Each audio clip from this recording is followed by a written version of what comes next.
तो द्वितीय पंचवर्षीय योजना का जो टेन्योर था वो था आपका 1956 से लेकर 1961 तक। ठीक है। इस योजना का जो मॉडल था वो था पीसी महालनोबिस के मॉडल पर ये बेस्ड थी। इसका जो उद्देश्य था मेन था वो था आपका समाजवादी समाज की स्थापना करना।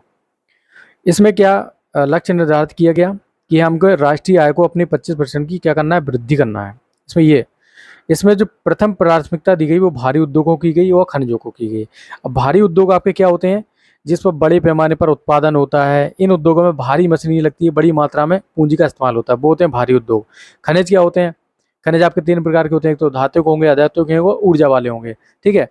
और खनिज वैसे बेसिकली होता क्या है, पृथ्वी में पाए जाने वाले अकार्बनिक पदार्थ हैं, जैसे कि लोहा हो गया, बर्फ होगा, कोयला हो गया, नमक हो गया, और इनकी क्या होती है, एक निश्चित संरचना होती है। ठीक है, ये होते हैं खनिज।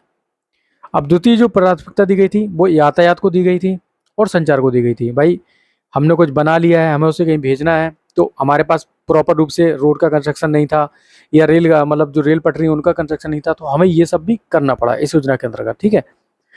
अब बात करते हैं इसके अंतर्गत जो इस्पात कारखाने जो निर्माण किए गए थे वो काफ़ी ज़्यादा इंपॉर्टेंट है, इनको आप इंपॉर्टेंट मार्क कर लेना।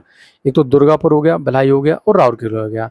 अब दुर्गापुर के बारे में जान लेते हैं। ये आपका जो सिचुएटेड है कहाँ पर, ये है आपका वेस्ट बंगाल में। ठीक है, ये वेस्ट बंगाल में है और इसे यूके की मदद से बनाया गया था, यूके की मदद से। ये डिट्टो सारे क्वेश्चन पूछे जा चुके हैं एग्जाम में। ठीक है। इसका जो निर्माण हुआ था वो हुआ था 1959 में, तो ये भी आपको याद रखना है। अब जो आपका भिलाई जो इस्पात कारखाना है वो आपका है छत्तीसगढ़ में। छत्तीसगढ़ में इसका जो निर्माण हुआ था वो आपका हुआ था 1955 में, मतलब शुरुआत हुई थी।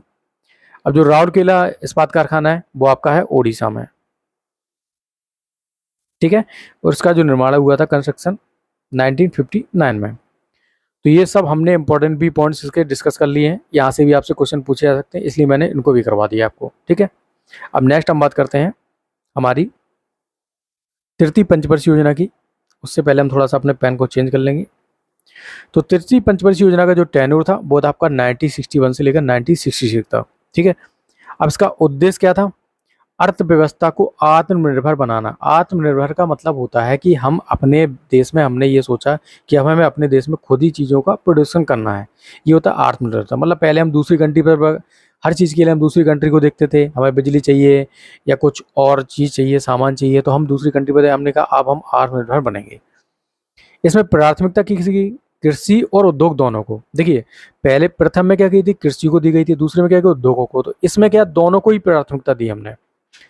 अब 1964 में पूर्व सोवियत संघ के सहयोग से बोकारो, मतलब बोकारो क्या है, झारखंड में बोकारो आयरन एवं स्टील इंडस्ट्री की स्थापना की गई। ठीक है, झारखंड में Bokaro iron and steel industry की स्थापना की गई थी। अब ये इंपॉर्टेंट है पॉइंट कि असफलता के कारण क्या थे तृतीय पंचवर्षीय योजना के, भाई असफलता क्यों हुई। तो ये हुई थी भाई, भारत चीन का युद्ध हो गया था, भारत पाक का युद्ध हो गया था और सूखा पड़ गया था काम। तो भारत चीन के जब आपका युद्ध कौन से सन में हुआ था, ये हुआ था आपका 1962 में। 1962 में।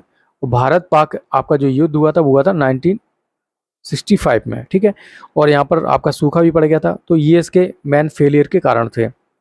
अब इसमें हुआ क्या है, जो हमने इस योजना के दौरान सरकार द्वारा जो नीति बनाई गई थी, कृषि नीति बनाई गई थी, उसने आगे चल के हरित क्रांति को जन्म दिया।